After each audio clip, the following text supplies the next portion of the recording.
I hung up the phone, my hands trembling as the weight of Aunt Miriam's words sank in. I'm cutting you out of my will. After how you treated me, you deserve nothing. The line went dead, but her bitter condemnation echoed in my mind. Kyle stormed into the living room, his face flushed with anger. What did that old bat say now? I swallowed hard, bracing myself for his outburst. She's taking me out of her will, cutting me off completely. What? Kyle slammed his fist on the coffee table, making me flinch. After everything we've done for her? The ungrateful hag! My chest tightened as memories of Aunt Miriam's kindness resurfaced.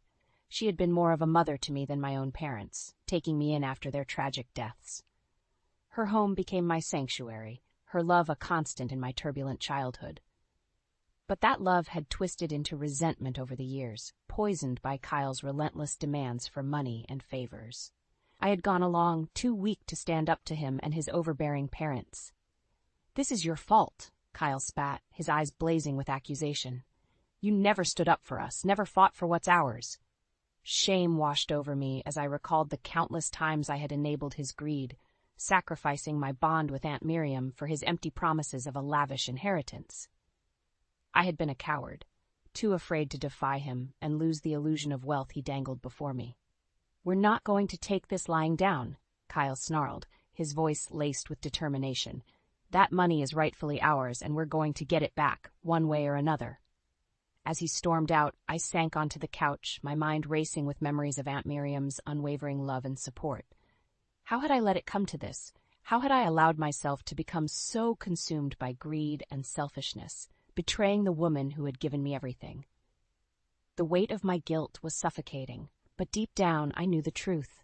I had brought this upon myself, and as the gravity of my actions settled in, I couldn't help but wonder if there was any way to undo the damage I had caused, or if I had lost Aunt Miriam forever.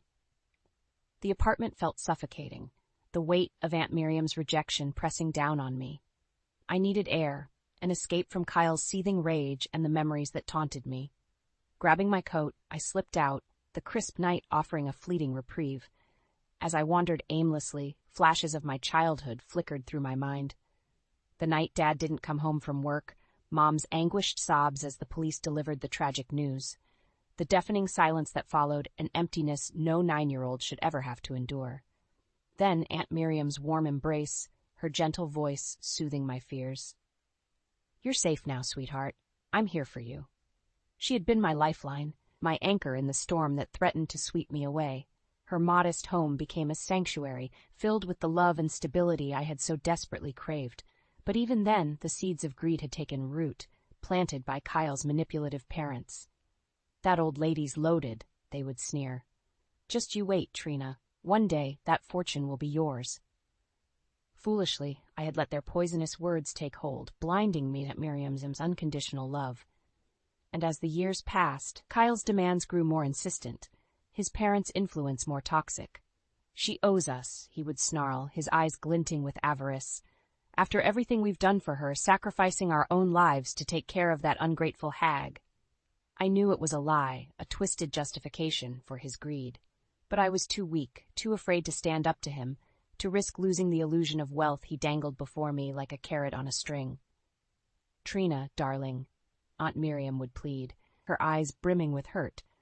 I've given you everything I have. Why isn't it enough? But her words fell on deaf ears, drowned out by Kyle's incessant demands and the siren song of his parents' promises of riches beyond my wildest dreams. Now, as I wandered the empty streets, the weight of my betrayal threatened to crush me. I had sacrificed the one person who had truly loved me, the one constant in my life, for the hollow allure of material wealth. Aunt Miriam's words echoed in my mind, a haunting reminder of the depth of my transgression. You deserve nothing. And in that moment, I knew she was right. I had brought this upon myself, and the only one to blame was the person staring back at me in the cold, unforgiving reflection of the storefront window. The sound of Aunt Miriam's labored breathing filled the stifling hospital room. I shifted uncomfortably in the hard plastic chair, guilt gnawing at my insides as I watched her frail form struggle for each ragged breath. You came, she whispered, her eyes flickering open, a glimmer of hope in their tired depths. I forced a smile, unable to meet her gaze. Of course, Aunt Miriam. Where else would I be? Her bony hand trembled as she reached for mine, and I flinched, the weight of my deceit threatening to crush me. "I'm so sorry, dear," she rasped, her voice barely audible. "I never meant for things to end up like this." My throat constricted, the words I longed to say, the apology I owed her, stuck like shards of glass. But Kyle's voice echoed in my mind, a constant reminder of the price of defiance. "Don't be ridiculous," I managed, forcing a hollow laugh. "You've done more than enough for me already." Aunt Miriam's face fell, her eyes glistening with unshed tears. "But I wanted to give you everything, Trina, to make up for all the heartache you've endured." The guilt was suffocating, a vice around my chest that squeezed tighter with each shallow breath she took. I should have been the one comforting her, reassuring her that her love and support had been enough, more than enough. But the words never came. Instead, I sat in silence, a coward too afraid to break free from the chains of greed that bound me. Later that night, as Aunt Miriam slept fitfully, Kyle stormed into the room, his face contorted with rage. "Well?" he hissed, his eyes darting to the fragile figure in the hospital bed. "Did you get through to her? Make her see reason?" I shook my head, unable to meet his accusatory glare. "Useless," he spat, slamming his fist against the wall. "We're running out of time, Trina. That money is ours, and I'm not going to let some senile old bat stand in our way." His words cut deep, but I knew there was truth in them. We had sacrificed too much, endured too many years of her empty promises and hollow gratitude. It was time to take matters into our own hands. As Kyle ranted, his voice rising with each venomous syllable, I caught a flicker of movement from the corner of my eye. Aunt Miriam's lids fluttered open, her gaze locking onto mine, a lifetime of hurt and betrayal reflected in those weary eyes. In that moment, I knew there was no going back. The fragile bond between us, once so strong and unbreakable, had been severed. And as the harsh reality of my actions washed over me, I couldn't help but wonder if I had lost her forever. The shrill ring of the phone sliced through the tense silence, shattering the fragile calm that had settled over our apartment. Kyle shot me a pointed glare as I reached for the receiver, his jaw clenched in silent warning. "Hello?" My voice trembled with trepidation. "Trina?" The nurse's voice was grave, laced with urgency. "It's your Aunt Miriam. There's been an incident. You need to come to the hospital right away." My heart plummeted, a cold dread washing over me. "What happened? Is she okay?" A weighted pause, then. "She's fallen. Hit her head pretty hard. The doctors are doing everything they can, but—" She trailed off, the unspoken words hanging heavy in the air. The line went dead, but the implications lingered, a suffocating weight pressing down on my chest. I turned to Kyle, my mouth dry, struggling to find the words. "Well?" he snapped, his eyes narrowing with impatience. "What is it?" "It's Aunt Miriam," I managed, my voice barely above a whisper. She's hurt. Bad." For a fleeting moment, a flicker of concern crossed his features, quickly extinguished by the ever-present hunger that burned in his eyes. "How bad?" he demanded, leaning forward, his knuckles whitening as he gripped the armrests of his chair. I swallowed hard, the gravity of the situation threatening to crush me. "They didn't say, just that we need to get to the hospital right away?" Kyle's nostrils flared, his lips curling into a sneer. "Of course they didn't," he spat, rising to his feet with a suddenness that made me flinch. "They're probably just trying to milk us for more money, the vultures." His words hung in the air, a bitter accusation that stung like a slap to the face. I opened my mouth to protest, but the words died on my tongue, withering under the weight of his scathing glare. "Well?" he barked, grabbing his coat from the rack with a forceful tug. "Are you coming or not? We can't let this opportunity slip through our fingers." Opportunity. The word left a sour taste in my mouth, a stark reminder of the depths to which we had sunk. Aunt Miriam was lying in a hospital bed, her life hanging in the balance, and all Kyle could think about was the inheritance that dangled before us, like a tantalizing prize. But what choice did I have? I had made my bed long ago, sacrificing my principles and self-respect for the hollow promise of wealth and security. And now, as the consequences of my actions loomed ever closer, I found myself trapped, a prisoner of my own greed and cowardice. With leaden steps, I followed Kyle out the door, the weight of my guilt growing heavier with each stride. As we made our way to the hospital, the silence between us was deafening, punctuated only by the occasional muttered curse or impatient sigh. And through it all, a single thought echoed in my mind, a haunting refrain that chilled me to the core. What had I done? The antiseptic stench of the hospital corridor assaulted my senses as we made our way down the sterile hallway, each step echoing like a death knell. Kyle strode ahead, his gait determined, his eyes fixed on the prize that lay beyond the closed door at the end of the corridor. I trailed behind, my footsteps leaden, weighed down by the guilt that threatened to consume me.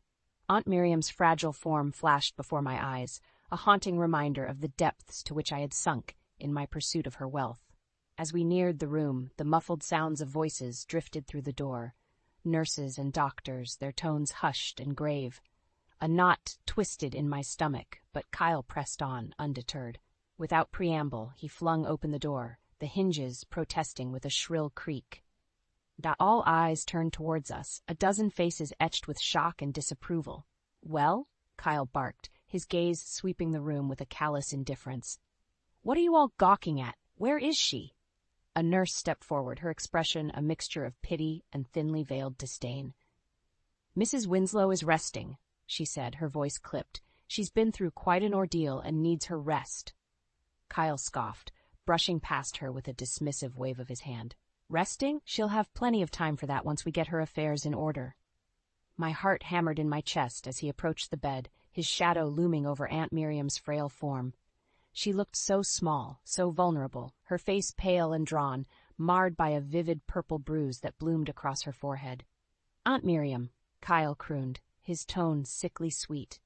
"It's us, your favorite niece and nephew." Her eyes fluttered open, glazed and unfocused. A flicker of recognition passed across her features, quickly extinguished by a wince of pain. "Kyle," she rasped, her voice little more than a whisper. "Trina, you came." "Of course we did," Kyle replied, shooting me a pointed glare. "We're family, after all, and family looks out for one another, don't they?" A tremor ran through me as the implication of his words sank in. This was it, the moment we had been waiting for, the opportunity to secure our future once and for all. "That's why," Kyle continued, his tone taking on a harder edge, "we need to have a little chat about your affairs, your will, your assets, everything." Aunt Miriam's brow furrowed, her eyes growing wide with alarm. "My will?" she echoed, her voice trembling. But I thought."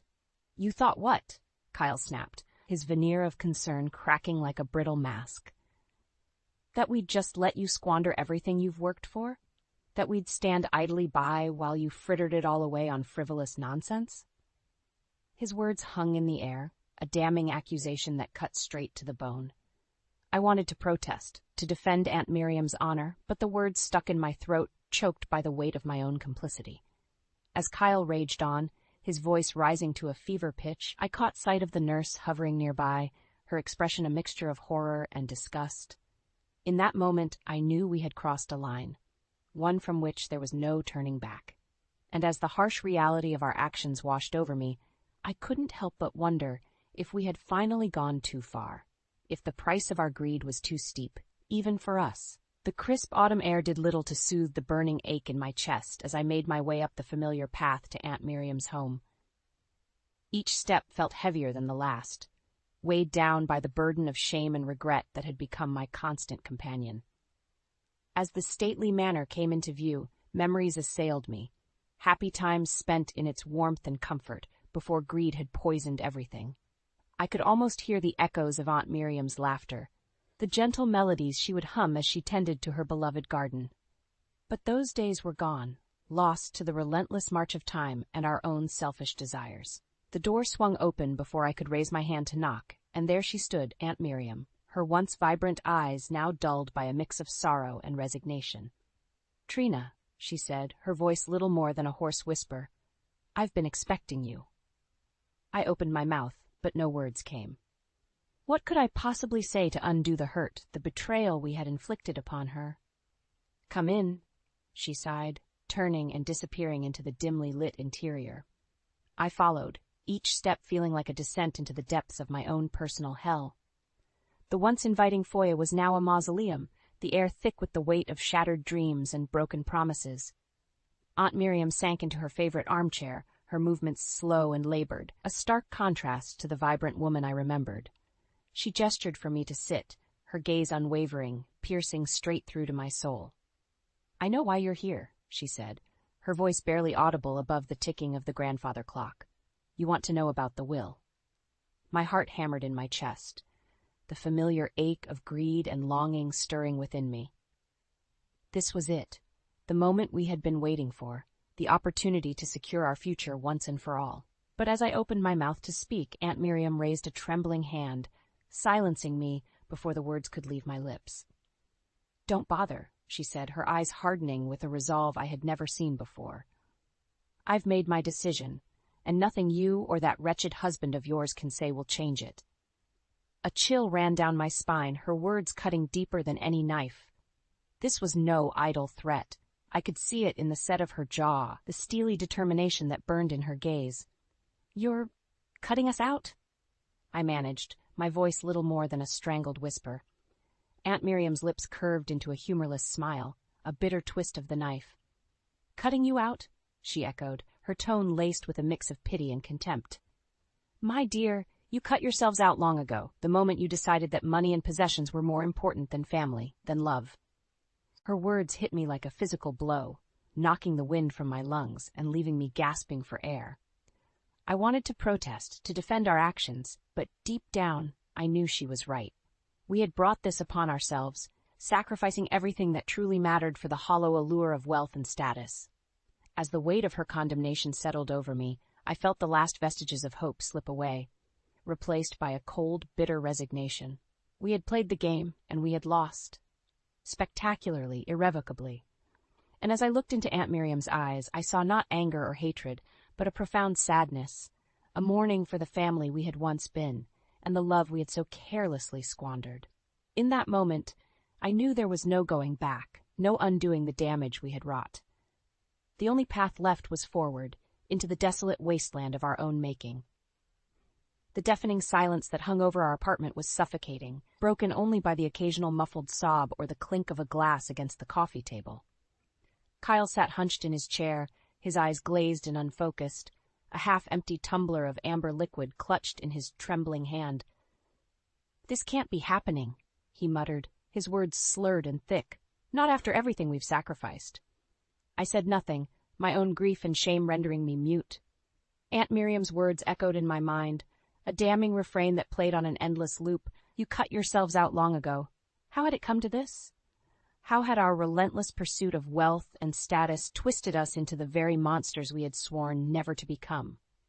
A bitter chuckle escaped Kyle's lips, jarring me from my reverie. "Well," he sneered, fixing me with a glare that cut straight to the bone. "Aren't you going to say something? Or are you just going to sit there like a pathetic lump, as useless as ever?" I flinched, his words like a physical blow. A part of me wanted to lash out, to defend myself against his vitriol, but what was the point? He was right. I was useless, a coward too afraid to stand up to him and his insatiable greed. "We're not going to let this stand, you know," he growled, slamming his glass down with such force that I half expected it to shatter. "That money is ours. Damn it. We've earned it, sacrificed everything for it." A bitter laugh escaped my lips before I could stop it. "Earned it?" I echoed, my voice dripping with contempt. "Is that what you call it? Leeching off of Aunt Miriam's generosity, bleeding her dry with our constant demands and ingratitude?" Kyle's eyes widened, his face flushing with rage. "How dare you?" he spat, surging to his feet and looming over me like a menacing shadow. "After everything I've done for you, for this family?" I met his gaze, unflinching. "You mean everything you've done to tear this family apart?" I shot back, my own anger rising to the surface like a tidal wave. "Face it, Kyle, we brought this on ourselves. We let greed and selfishness consume us, and now we're paying the price." His hand lashed out, the back of his palm connecting with my cheek with a sickening crack. I recoiled, stars exploding across my vision as the metallic tang of blood filled my mouth. "You ungrateful bitch," he snarled, towering over me like a wrathful giant. "After everything I've given you, this is how you repay me." I said nothing, cradling my throbbing cheek as the weight of his words washed over me. He was right. He had given me everything, or at least the illusion of it.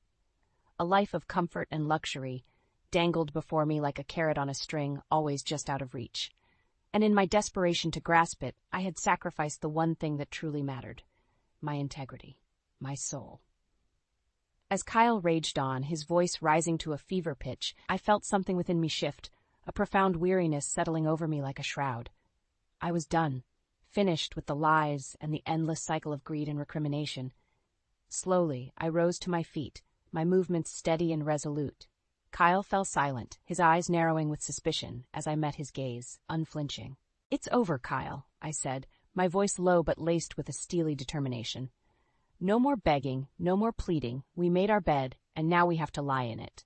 His lips curled into a sneer, but I could see the flicker of doubt in his eyes, the first cracks in his armor of bravado. "You're really going to let that old hag win?" He spat, his words laced with venom. "After everything we've been through?" I said nothing, simply turned and walked away, leaving him to stew in his own bitter juices. It was time to start over, to rebuild from the ashes of our shattered dreams and broken promises. And this time, I vowed, greed and selfishness would have no place in my life. This time, I would be the master of my own destiny. The harsh glare of the neon open sign cast a sickly glow over the dingy diner, its flickering light a beacon for the weary souls who sought refuge within its cracked vinyl booths. I slid into one of the worn seats, the faded upholstery creaking in protest beneath my weight. The waitress, a world-weary woman with eyes like smudged charcoal, ambled over, her pen poised over a grease-stained pad. "What'll it be, hon?" she drawled, her voice a raspy monotone. I opened my mouth, but the words caught in my throat, a lump of shame and regret rendering me mute. How had it come to this? How had I fallen so far from the gilded halls of opulence to the grim underbelly of despair? The waitress arched an eyebrow, her patience wearing thin. "Look, sweetheart, I ain't got all night. You want something or not?" I forced a nod, my throat constricting as I choked out the words. "Just coffee, black." She shrugged, scribbling on her pad before shuffling away, leaving me alone with the weight of my thoughts. Aunt Miriam's face flashed before my mind's eye, her once vibrant features etched with disappointment and sorrow. "You cut yourselves out long ago," she had said, her words a death knell for our dreams of wealth and comfort. And she had been right. We had brought this upon ourselves, sacrificing everything for the hollow allure of material gain. Now, as the bitter consequences of our actions bore down upon us, I found myself adrift, cast out into the unforgiving wilderness with nothing but the tattered remnants of my pride. The clink of ceramic against formica jolted me from my reverie. The waitress had returned, a steaming mug of black coffee in her hand. She set it down with a thud, sloshing some of the inky liquid over the rim and onto the battered tabletop. "There you go, hon," she muttered, already turning away. "Holler if you need anything else." I nodded numbly, my fingers curling around the warm mug as if seeking solace in its simple familiarity. As the rich aroma wafted up, mingling with the stale scent of grease and despair, a memory surfaced, unbidden. Aunt Miriam's kitchen, the gentle clatter of dishes and the comforting gurgle of the coffee pot, her soft humming, a soothing melody that would chase away the shadows of my turbulent childhood, the warmth of her embrace, her whispered words of love and reassurance. A solitary tear traced its way down my cheek, mingling with the bitter brew as I raised the mug to my lips. How I had squandered that love, trampled upon it in my blind pursuit of riches and status. The diner door swung open with a jangle, admitting a gust of chill night air and a familiar figure. Kyle, his once immaculate suit now rumpled and stained, his eyes hollow and haunted. He spotted me, his lips curling into a sneer as he made his way over, his gait unsteady. Well, he slurred, sliding into the booth across from me. "If it isn't the prodigal wife, slumming it with the dregs of society." I said nothing, simply took another sip of my coffee, the bitter liquid scalding my tongue. Kyle leaned forward, his breath hot and sour with the reek of cheap whiskey. "What's the matter, Trina?" he taunted, his voice dripping with venom. "Cat got your tongue? Or have you finally realized the depths of your failure, your utter uselessness?" His words cut deep, but I refused to rise to the bait. I had heard it all before, endured his vitriol and abuse for far too long.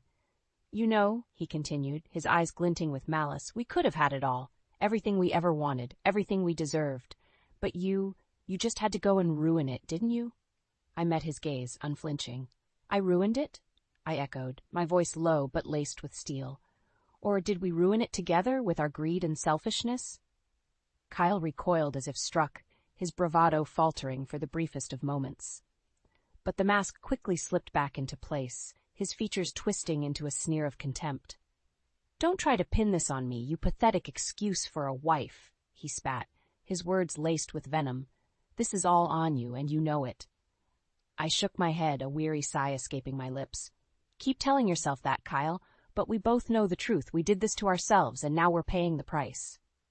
His fist slammed down on the table, rattling the cheap crockery and drawing the attention of the few other patrons. "Shut your mouth," he snarled, his eyes wild and unfocused. "Just shut your damn mouth before I—" But I never got to hear the rest of his threat. With a sudden, decisive motion, I drained the last of my coffee, set the mug down with a hollow clink, and rose to my feet. "Save it, Kyle," I said, my voice laced with a calm finality. "I'm done. Done with your threats, your abuse, your endless cycle of blame and recrimination." His mouth worked soundlessly, his bravado stripped away to reveal the pathetic, broken shell of a man beneath. "I'm starting over," I continued, straightening my shoulders and meeting his gaze head-on. "And this time, I'm doing it on my own terms, without you, without the poison of greed and selfishness that nearly destroyed me." With that, I turned and walked away, leaving Kyle to stew in his own bitter juices. The road ahead would be long and arduous, but for the first time in longer than I could remember, I felt a glimmer of hope, a chance to atone for my mistakes, to rebuild from the ashes of my shattered dreams.